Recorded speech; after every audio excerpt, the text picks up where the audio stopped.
This is a podcast of 98FM's Dublin Talks. Remember, catch the show live Monday to Friday at 10 a.m.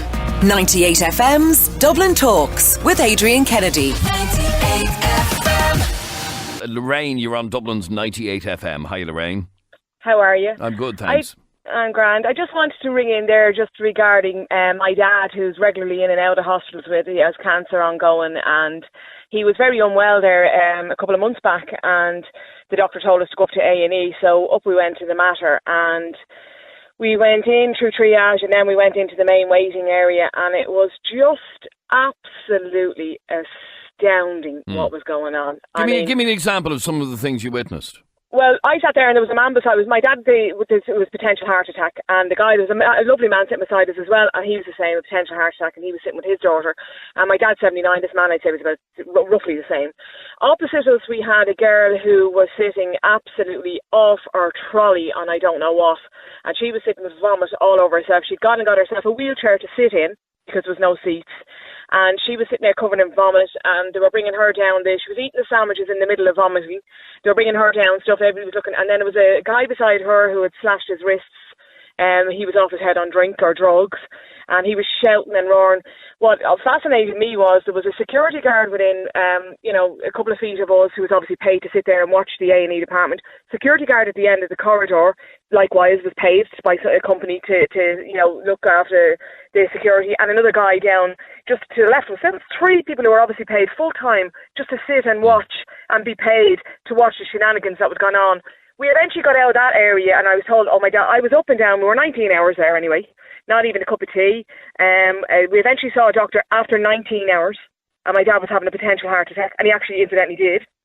So we then were brought through into the small section where there was these just beds with screens, and opposite us was a guy who was completely unconscious of drink, and they were trying to take down his trousers for him to do a urine sample, and the man was unconscious.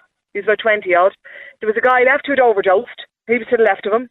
To the right was the girl who had vomited, and then the girl who had slept. There was nobody on the whole corridor beside my father who was clean from drink or drugs.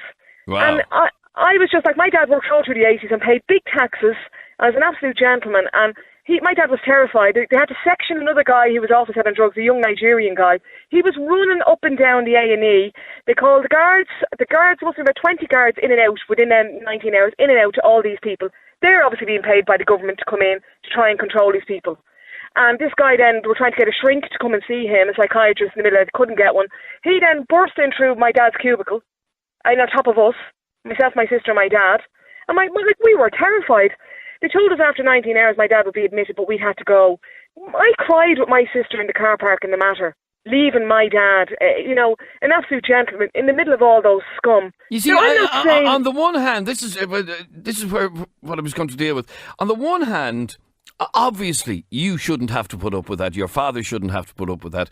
But on the other hand, the doctors and the nurses have an oath to treat people, no matter what their state. Absolutely. And you know what? I am not for a minute saying that these people have their issues, and oh my God, I have children, there for the grace of God go I.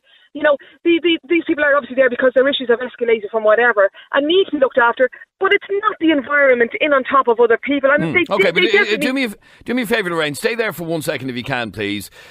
Fiona, what did you witness in A&E just last night? Oh, it was absolutely dreadful. Now, there was no actual fight, but what we had to listen to was just disgraceful. Phone calls between people, ringing back other people, somebody banging their foot and banging their head off the wall. Just general fear sitting there that we had to leave. Now, which A&E were you in? In James's. In James's, okay. Yeah, we were there for, actually, with my nephew, he had a head injury, and triage seen us after a while, but we were sitting there on the edge of our seat, terrified. And did anything kick off, or did anything happen? No, but there's something brewing. Yeah, and it's just this intimidating feeling. It was just very intimidating. So we seen triage, and I actually went to the doctor and I said, or the triage, I said, do we have to wait for a doctor? And she goes, yeah, it'd be best if we waited for to have a head scan. But between the jigs and the reels, we actually just left. We didn't want to stay there. We were too afraid. Yeah, I know a couple of weeks ago I had an incident with somebody that I was told to bring them to A&E, and we decided not to. We decided to leave it till the next day. Because it can be such an intimidating and terrifying experience. Yeah, it was quite near us, James, so we went down. But normally we wouldn't go there. We'd go to the Swift Care Clinic, but it was late on as well. But we left there because we were afraid to stay there. Afraid to stay in an accident and emergency department? Yeah. My sister actually rang. She said, I'll send down his brother. And I said, there's no way you could send to have these two lads in that A&E because they would be terrified. And they're in their 20s.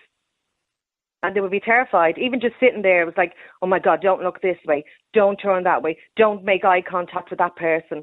Keep your head down at all times. Don't put your head up. So in James's Hospital A&E last night, you were nearly cowering in the corner for fear of making eye contact with somebody who might have attacked you, or 100%.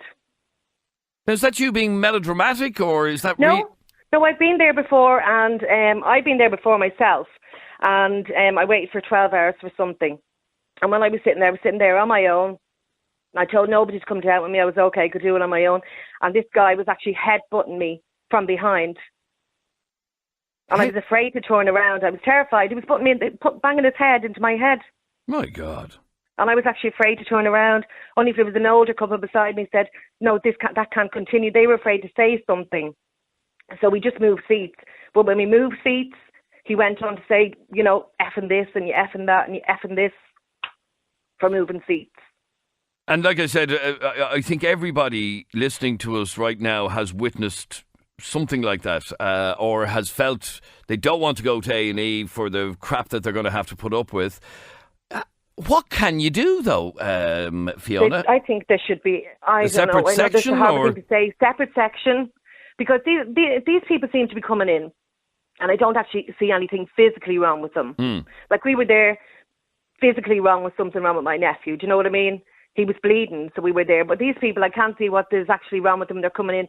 I think they come in basically to sit down, meet their friends, because they all know everybody. They all know each other.